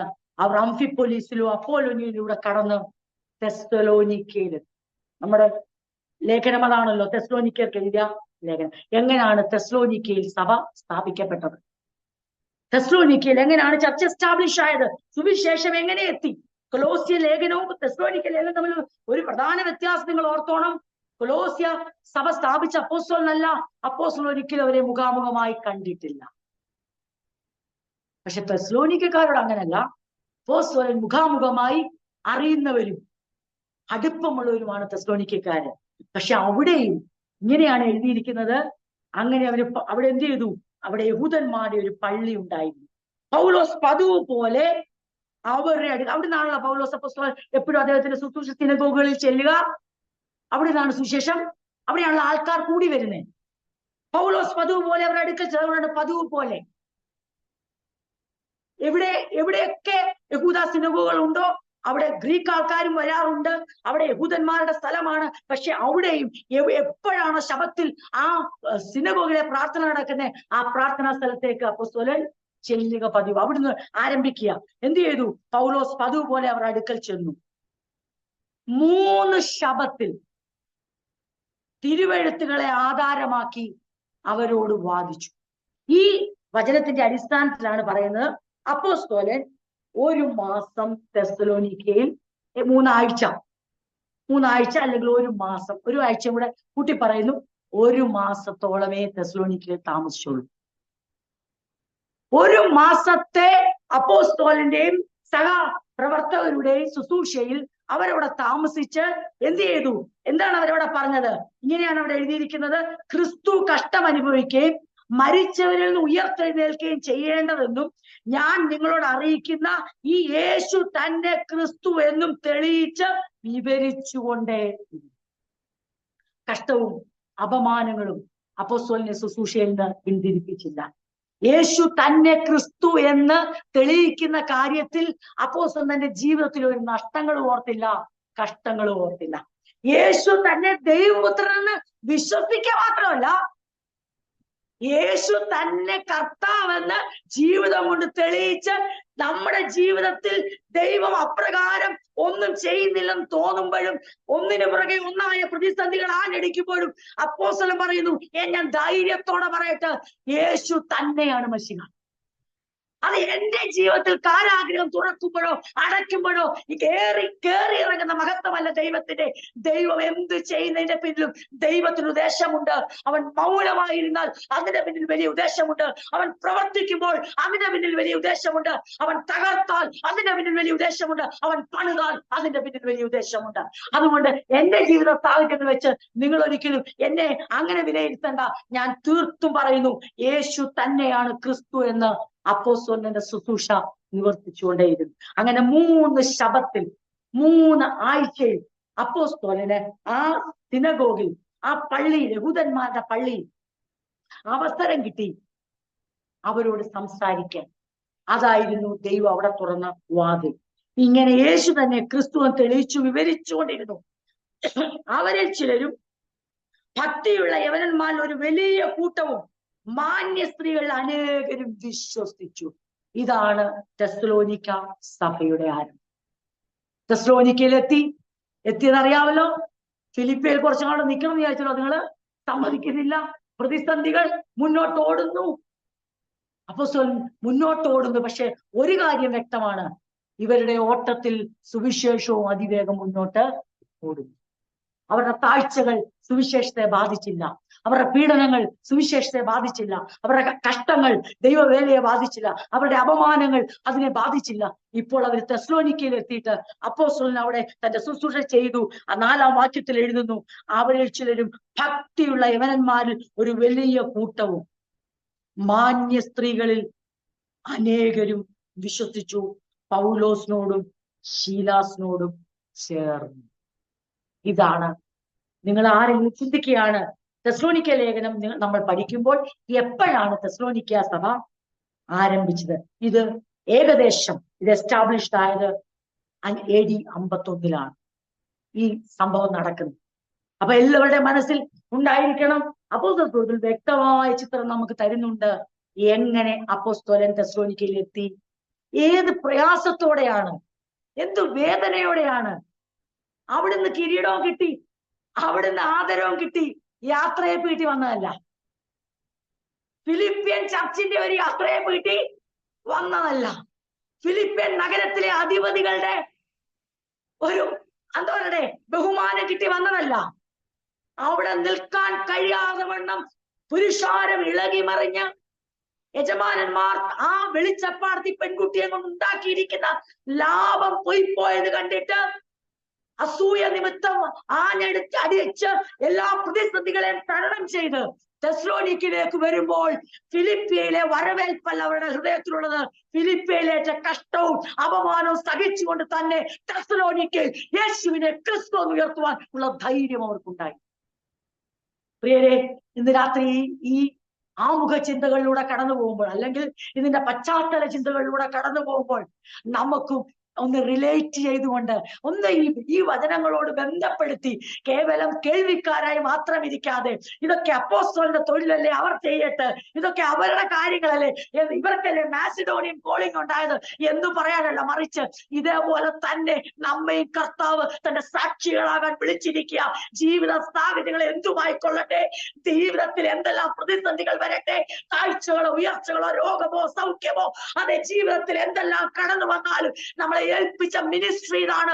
യേശു തന്നെ ക്രിസ്തുവാണെന്നും അവൻ മരിച്ചിട്ട് 3-ാം നാൾ ഉയർത്തെഴുന്നേറ്റ് ഇന്നും ജീവിക്കുന്നുവെന്നും തന്നിൽ വിശ്വസിക്കുന്നതിനെ ചേർപ്പാൻ അവൻ ഇനിയും വേഗത്തിൽ കടന്നു വരുമെന്നും വിളിച്ചു പറയുന്ന മിനിസ്ട്രിയിൽ നിന്ന് പിന്മാറാൻ നമുക്ക് ആർക്കും അധികാരമില്ല. അതാണ് നമ്മുടെ കോളിംഗ്, അതാണ് നമ്മുടെ വിളി. അതിനെ തടസ്സപ്പെടുത്തുവാൻ നമ്മുടെ ജീവിതത്തിന്റെ ഒരു പ്രശ്നങ്ങളെ നമ്മൾ അനുവദിക്കരുത് എന്ന് ഇന്ന് രാത്രി ദൈവത്തിന്റെ പരിശുദ്ധാത്മാവ് നമ്മളെ ഓർപ്പിക്കുക. ഇല്ലെങ്കിൽ നമ്മൾ കേവലം വായനക്കാരും കേൾവിക്കാരുമായി മാത്രം മാറും. നമ്മൾ അറിയുക, തെസ്സലോനിക്ക സഭ എപ്പോഴാണ് ഉണ്ടായത്, എപ്പോഴാണ് തെസ്സലോനിക്ക ലേഖനം, എനിക്കങ്ങനെ പറയാനേ ഇഷ്ടമില്ലാത്ത ഒരാളാണ്. അതൊക്കെ നിങ്ങൾക്ക് ഏത് ഗൂഗിൾ സെർച്ച് ചെയ്താലും യൂട്യൂബ് സെർച്ച് ചെയ്താലും ഇതൊക്കെ പഠിക്കാനും വായിക്കാനും ഇഷ്ടംപോലെ സമയത്തോടെ കിടക്കുകയാണ്. അങ്ങനെ ഒരു ഇൻഫോർമേഷൻ തരാൻ ഒരിക്കലും ഞാൻ ആഗ്രഹിക്കുന്നേ ഇല്ല. പക്ഷെ പഠിക്കുമ്പോൾ, നമ്മൾ ചിന്തിക്കുമ്പോൾ നമ്മൾ ഇൻഫർമേഷൻ പറയും. പക്ഷെ ഇൻഫോർമേഷൻ അല്ല നമ്മുടെ ലക്ഷ്യം. അത് ദൈവമക്കൾ വ്യക്തമായിട്ട് അറിഞ്ഞിരിക്കണം. നമ്മളുടെ ദൈവവചന പഠനം ഇൻഫോർമേഷന് വേണ്ടിയല്ല, അത് നമ്മുടെ ജീവിതത്തിലെ ട്രാൻസ്ഫോർമേഷന് വേണ്ടിയാണ്. ഇന്ന് രാത്രി ഞാൻ ഒന്നുകൂടെ പറയുന്നു, നമ്മൾ പഠിക്കുന്ന ലേഖന പഠനങ്ങൾ അറിവിന് വേണ്ടിയല്ല, രൂപാന്തരത്തിന് വേണ്ടിയാ. രൂപാന്തരത്തിന് അറിവ് ആവശ്യമാണെങ്കിൽ നമുക്ക് അറിവ് വേണം. വീണ്ടും പറയുന്നു, ഈ ലേഖന പഠനങ്ങൾ, വചന പഠനങ്ങൾ ഒന്നും ഇൻഫോർമേഷന് വേണ്ടിയല്ല, മറിച്ച് നമ്മുടെ ട്രാൻസ്ഫോർമേഷന് വേണ്ടിയാ. ആരെങ്കിലും തെറ്റിദ്ധരിക്കരുത്, ഇൻഫോർമേഷന് വേണ്ടി ഇങ്ങനെ പഠിക്കേണ്ട ആവശ്യമില്ല. എല്ലാ ഇൻഫോർമേഷനും ഫുള്ളി പാക്ഡ് ആയിരിക്കുന്ന, ഞാനിങ്ങനെ പറയാം, ഓവർലോഡഡ് ആയിരിക്കുന്ന, ഇന്നത്തെ ട്രെൻഡിങ് ലാംഗ്വേജിൽ പറഞ്ഞാൽ ഓവർലോഡഡ് ആയിരിക്കുന്ന ഒരു മീഡിയ കാലഘട്ടത്തിൽ നമ്മൾ ജീവിക്കുന്നത്.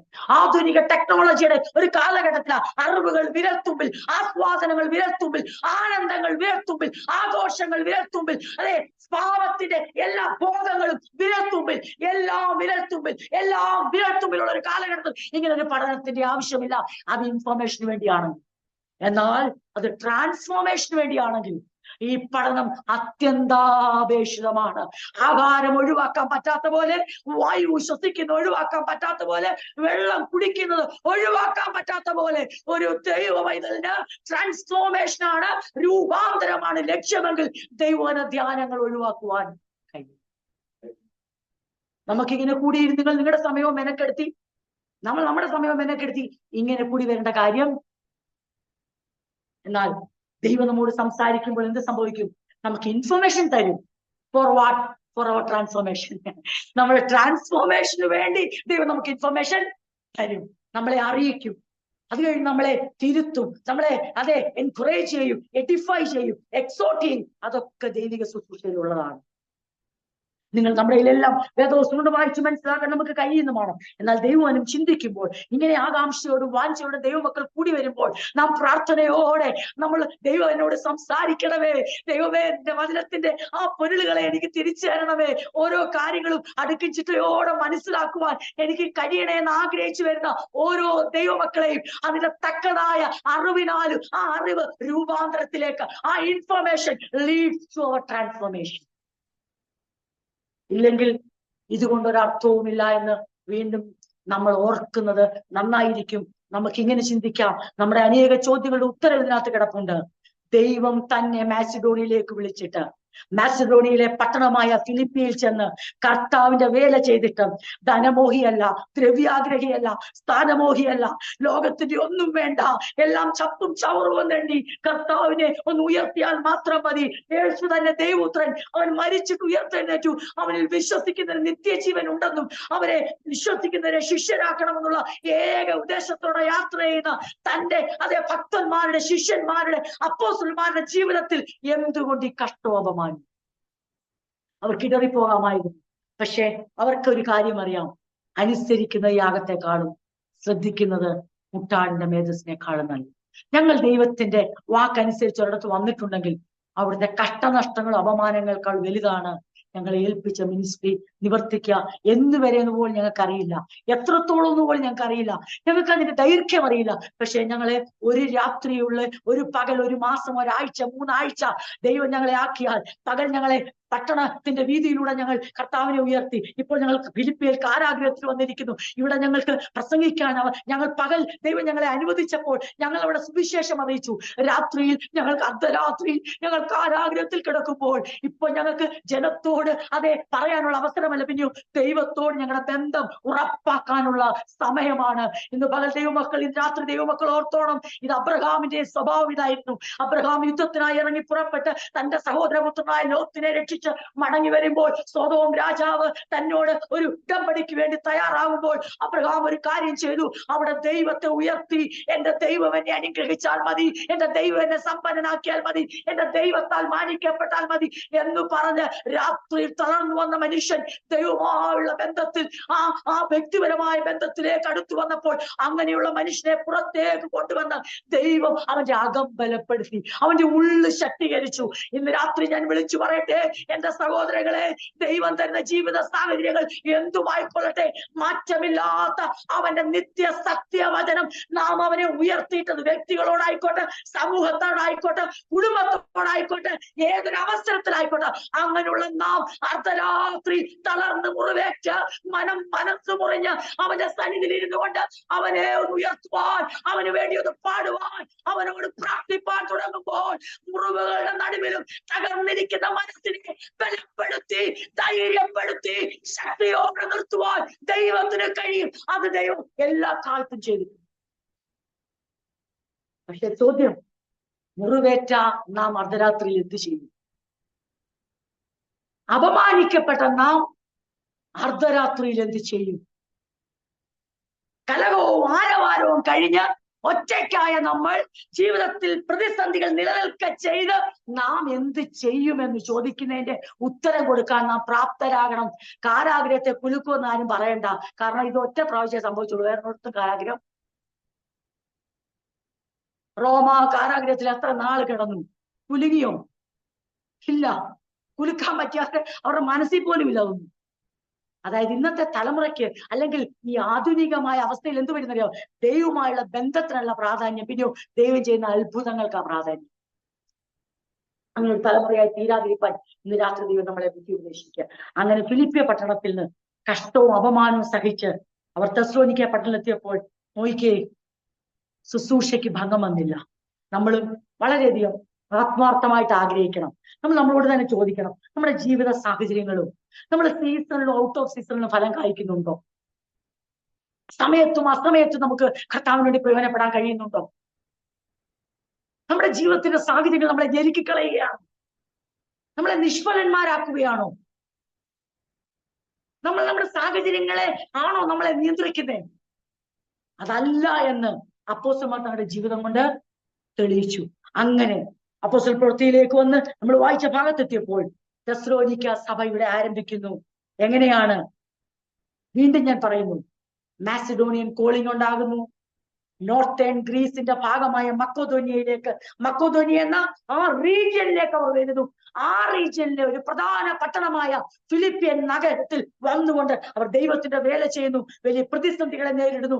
അവിടുന്ന് അവർക്ക് ഓടിപ്പോകേണ്ടതായി വരുന്നു. അവിടെ അവർ കഷ്ടവും അപമാനവും സഹിച്ചുകൊണ്ട് വലിയ പോരാട്ടത്തോടെ അവർ മുന്നോട്ട് ഓടി അവരെഴുത്തുകയാണ് അവർ തെസ്സലോനിക്കയിൽ. പക്ഷെ ശ്രദ്ധിച്ചേ, തെസ്സലോനിക്കയിൽ എത്തിയപ്പോ അപ്പോസ്തലൻ പതിവ് പോലെ അവരെ അടുക്കൽ ചെന്നു. ഒരു അപ്പോസ്തലന്റെ ആ റുട്ടീനായി ചെയ്യുന്ന ഒരിടത്ത് ചെന്നാൽ ആദ്യം അവിടുത്തെ സിനഗോഗുകളെ എത്തി സുവിശേഷം അറിയിക്കുന്ന ആ പതിവ് പോലെ അവരെ അടുക്കൽ ചെന്നു. 3 ശബത്തിൽ തിരുവെഴുത്തുകളെ ആധാരമാക്കി അവരോട് വാദിച്ചു. അല്ലെങ്കിൽ ഒരു ഡിബേറ്റ് അല്ലെങ്കിൽ ഒരു സംവാദം നടന്നു. ക്രിസ്തു കഷ്ടം അനുഭവിക്കുകയും മരിച്ചവരിൽ ഉയർത്തെഴുന്നേൽക്കുകയും ചെയ്യേണ്ടതെന്നും ഞാൻ നിങ്ങളോട് അറിയിക്കുന്നു യേശു തന്നെ ക്രിസ്തു എന്നും തെളിയിച്ചു വിവരിച്ചുകൊണ്ടിരുന്നു. വീണ്ടും ഞാൻ പറയുന്നു, 4-ാം വാക്യം വായിക്കുന്നു, അവരിൽ ചിലരും ഭക്തിയുള്ള യവനന്മാരിൽ ഒരു വലിയ കൂട്ടവും മാന്യസ്ത്രീകൾ അനേകരും വിശ്വസിച്ചു. പൗലോസിനോടും ശീലാസിനോടും ചേർന്നു.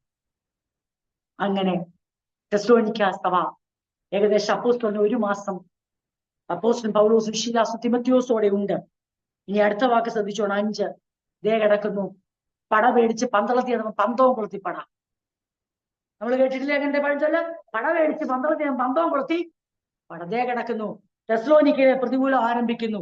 യഹൂദന്മാരോ അസൂയമുണ്ട്. യഹൂദന്മാരാ അവിടെ പ്രശ്നം. മിനക്കെട്ട് നടക്കുന്ന ചില ദുഷ്ടന്മാരെ ചേർത്ത് പുരുഷാരത്തെ ഇളക്കി പട്ടണത്തിൽ കലഹമുണ്ടാക്കി. തെസ്സലോനിക്ക പട്ടണത്തിൽ സഭ സ്ഥാപിക്കപ്പെട്ടു. തെസ്സലോനിക്ക പട്ടണത്തിൽ കലഹവും ഉണ്ടായി. ഫിലിപ്പിയൻ പട്ടണത്തിൽ സഭ സ്ഥാപിക്കപ്പെട്ടു. ഫിലിപ്പിയൻ പട്ടണത്തിൽ കലഹവും. യാസോന്റെ വീട് വളഞ്ഞ്, യാസോനൊക്കെ വിശ്വാസത്തിലേക്ക് വന്നു. വീട് വളഞ്ഞ് അവരെ ജനസമൂഹത്തിൽ കൊണ്ടുവരുവാൻ ശ്രമിച്ചു. ആരെയാ? പൗലോസിനെയും ശീലാസിനെയും തിമോത്തിയോസിനെയും പുറത്തു കൊണ്ടുവരിക. അവരെ കാണാഞ്ഞിട്ട് യാസോനെയും ചില സഹോദരന്മാരെയും നഗരാധിപന്മാരുടെ അടുക്കലേക്ക് ഇഴച്ചുകൊണ്ട്. ഇഴയ്ക്കുന്ന കാര്യത്തിൽ ഒരു മാറ്റവും. ഫിലിപ്പിയയിലും ഡ്രാഗ് ചെയ്യുന്നു, തെസ്സലോനിക്കയിലും വലിച്ചിഴയ്ക്കുന്നു. യാസോനെയും കൂട്ടരെ ഇരിക്കുന്ന, മറ്റവരെ കിട്ടിയില്ല. ഇഴച്ചുകൊണ്ട്. ഇനി ഈ വാക്യം നിങ്ങൾക്ക് എല്ലാം അറിയാം. നല്ലൊരു റിമാർക്ക്. അപ്പോസ്തലനായ പൗലോസിനും ശീലാസിനും തിമോത്തിയോസിനും ഒരു ഇന്നത്തെ ഡോക്ടറേറ്റ് ഒക്കെ ആൾക്കാരെടുത്ത് ഡോക്ടർ ഇന്നും ഇനി വലിയ റവറൻറ്റും മോസ്റ്റ് റവറൻറ്റും ഒക്കെ അറിയപ്പെടുന്ന ആഗ്രഹിക്കുമ്പോൾ അവർക്ക് കിട്ടിയ നല്ലൊരു സർട്ടിഫിക്കറ്റ് നിങ്ങൾ കേട്ടോണം. എന്താണ് അവർക്ക് കിട്ടിയ പേര്? ഭൂലോകത്തെ കലഹിപ്പിച്ചവർ ഇവിടെയും എത്തി. ദൈവത്തിന്റെ വചനം ഭൂലോകത്തിലെ മനുഷ്യരെ അവരുടെ പാപങ്ങളിൽ നിന്ന് രക്ഷിച്ച് ജീവനുള്ള ദൈവത്തിങ്കിലേക്ക് തിരിപ്പാൻ അതെ വിളി കേട്ട് ഇറങ്ങി തിരിച്ചവർക്ക് ലോകം ഇട്ട പേരാണ് ഭൂലോകത്തെ കലയിപ്പിച്ചവർ ഇവിടെയും എത്തി യാസോൻ അവരെ കൈക്കൊണ്ടുമിരിക്കുന്നു. അതായത് യാസോൻ എന്ന വ്യക്തി, അവിടെ താമസിക്കുന്ന ആ നേറ്റീവായ മനുഷ്യൻ ഇവരെ കൈക്കൊണ്ടിരിക്കുന്നു. ഇവരാരെയെ കൈക്കൊണ്ടെന്ന് അറിയാമോ നിങ്ങൾക്ക്? ഇവര് പറയുക, നിങ്ങൾക്കറിയാമോ ഈ ആരെയാ വെൽക്കം ചെയ്തെന്ന്? ഭൂലോകത്തെ ഓരോ ഇടത്തും ചെന്ന് കലകിപ്പിക്കുന്ന ആൾക്കാർ വേണ്ട വന്നിരിക്കുന്നു. അവരെ ഈ യാസോൻ വീട്ടിൽ സ്വീകരിച്ചു. ഞങ്ങളിത് സമ്മതിക്കത്തില്ല. ഇനി അപ്പോസ്തലനായ പൗലോസിനെയും സഹപ്രവർത്തകരെയും കുറിച്ചുള്ള പ്രധാന കംപ്ലൈന്റ്, പ്രധാന കുറ്റപത്രം കേട്ടോണേ. എന്താണ് ഇവരെ മുന്നിൽ സമൂഹത്തിന് മുമ്പിൽ കൊണ്ടിരുന്ന കുറ്റപത്രം കേട്ടോണേ. അവരൊക്കെയും പൗലോസ്, ശീലാസും തിമോത്തിയോസും ഒക്കെ യേശു എന്ന മറ്റൊരുവൻ രാജാവെന്ന് പറഞ്ഞുകൊണ്ട് കൈസരുടെ നിയമങ്ങൾക്ക് പ്രതികൂലമായി പ്രവർത്തിക്കുന്നു എന്ന് നിലവിളിച്ചു. അപ്പൊ ഇത് റോമൻ എംപയറിലാണ് അപ്പോൾ നിൽക്കുന്നത്. റോമ സാമ്രാജ്യത്തിന്റെ കീഴിലാണ് ഈ സ്ഥലങ്ങളെല്ലാം ആയിരിക്കുന്നത്. ഞങ്ങൾക്ക് ഒരേ ഒരു രാജാവേ ഉള്ളൂ, കൈസർ ഞങ്ങളുടെ രാജാവ്. ഇവരെന്തോ പറയുന്നതെന്നറിയാമോ? യേശു എന്ന മറ്റൊരുവൻ രാജാവെന്ന് പറഞ്ഞുകൊണ്ട് കൈസരുടെ നിയമങ്ങൾക്ക് പ്രതികൂലമായി പ്രവർത്തിക്കുന്നു എന്ന് നിലവിളിച്ചു. ഇനി കേട്ടോണം, ഇത് കേട്ടിട്ട് പിന്നെ പുരുഷാരത്തിന് എന്തിനാന്ന് പോലും അറിയണ്ട, അവർ നിലവിളിച്ചോളൂ. അതറിയാമല്ലോ, യേശുവിന്റെ കാലഘട്ടം തൊട്ടേ അങ്ങനെ ഒരിടത്ത് എഴുതിയിട്ടുണ്ട്. എഫെസോസിൽ ഇത് തന്നെയായിരുന്നു അവസരം സംഭവം. എഫെസോസിൽ സഭ സ്ഥാപിക്കപ്പെട്ടപ്പോൾ പുരുഷാരം നിലവിളിക്കുവാണ്. എന്നിട്ട് അവിടെ എഴുതി വെച്ചിട്ടുണ്ട്, ഈ പുരുഷാരം നിലവിളിക്കുന്നവർക്ക് എന്തിനാന്ന് പോലും പണ്ടൊരു അമ്മച്ചി പറഞ്ഞ പോലെ ഇൻക്ലാബ് സിന്ദാബ ഇൻക്ലാബ് ഇച്ചിരി കഴിയുമ്പോ അമ്മച്ചിക്ക് എന്താണെന്നറിയില്ല. എന്നിട്ട് നമ്മൾ തമാശ എന്ത് പറഞ്ഞ വിഴുക, അല്ലറി വിളിക്കുക, ആർത്ത് വിളിക്കുക.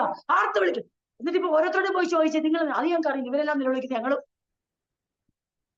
ഇങ്ങനെ പലപ്പോഴും എഴുതി വെച്ചിട്ടുണ്ട്. അവർക്കറിയില്ല എന്തിനാ, പുരുഷാർത്ഥമൊന്നും അറിയില്ല.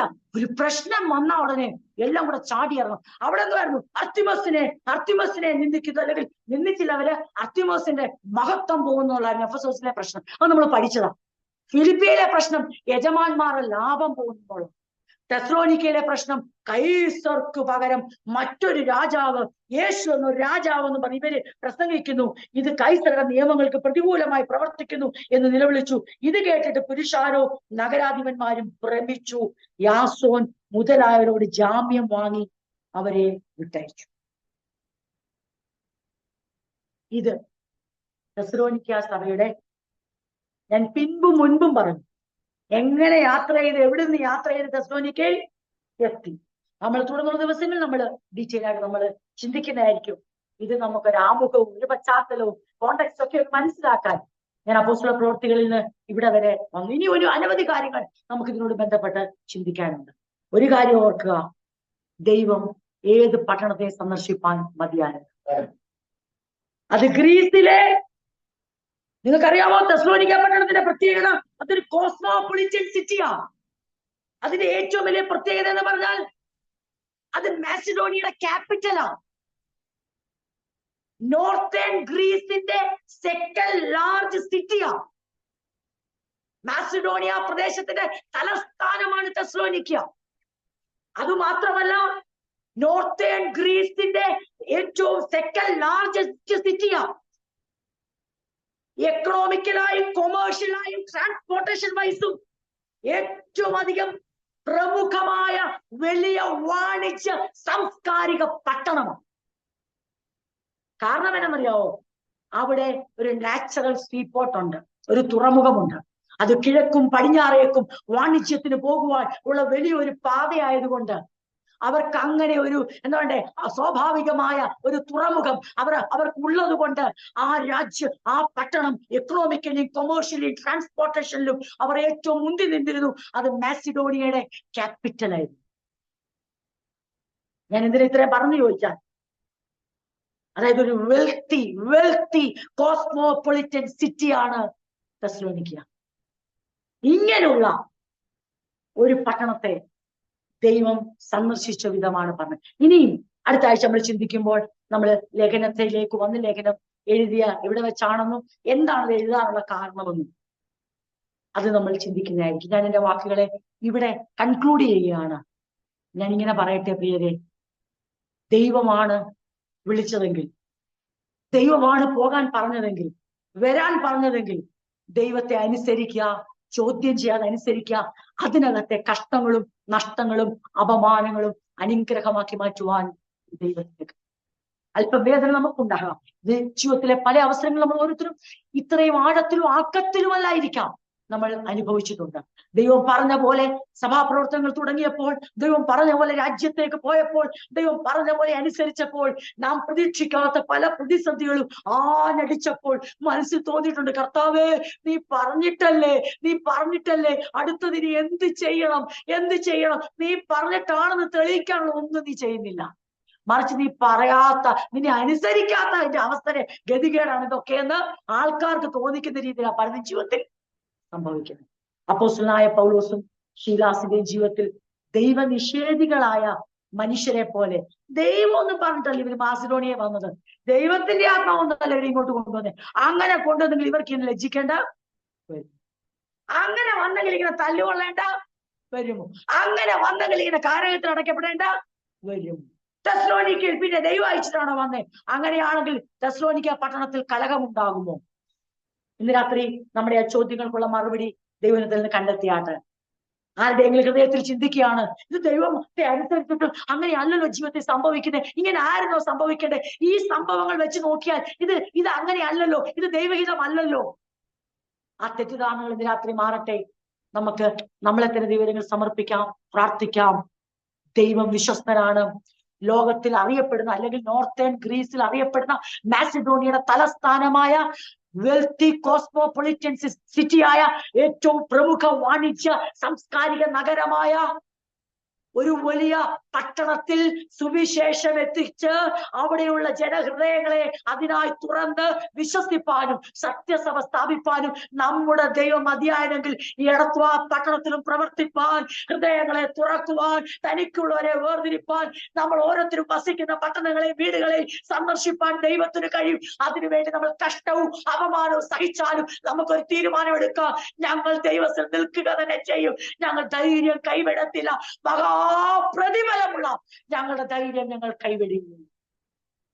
പ്രാർത്ഥിക്കാം, ദൈവത്തിൽ ആശ്രയിക്കാം, സംശയങ്ങളെ ദൂരീകരിക്കാം. ജീവിതത്തിൽ കടന്നു വരുന്ന പ്രശ്നങ്ങൾ വെച്ച് ഒരിക്കലും ദൈവവിളിയെ താരതമ്യം ചെയ്യരുത്. പ്രശ്നങ്ങളൊന്നുമില്ലാത്തതാണ് ദൈവം അങ്ങോട്ട് വിളിച്ചു എന്നുള്ളതിന്റെ തെളിവെന്ന് ആരും തെറ്റിദ്ധരിക്കരുത്. തെറ്റിദ്ധരിക്കാതിരിക്കാൻ കൂടിയാണ് ദൈവത്തിന്റെ ആത്മാവ് ഇന്ന് രാത്രി ബുദ്ധി ഉപദേശിക്കുന്നത്.